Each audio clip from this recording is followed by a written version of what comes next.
জয় মা তারা। বাড়ির বাস্তু যদি ঠিক না থাকে তাহলে কিন্তু আর্থিক সমস্যা, জীবনের নানা রকম অপরিস্থিতির সৃষ্টি হতে লক্ষ্য করা গিয়ে থাকে। কোথায় কোনটা কোন দিকে আছে সেটা কিন্তু দিক নির্ণয় করা আমাদের পক্ষে অসম্ভব হয়ে থাকে সাধারণ ব্যক্তিদের পক্ষে।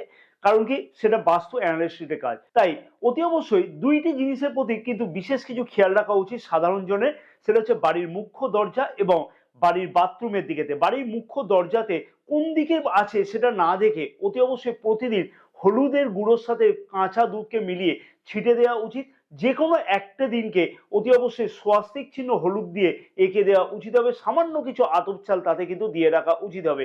বাড়ির বাথরুমেতে প্রতিদিন কিন্তু অতি অবশ্যই পরিষ্কার পরিচ্ছন্ন রাখা উচিত হবে। পরা কাপড় জামা রাত্রিবেলাতে বাথরুমে কিন্তু একদমই না রাখা উচিত হবে।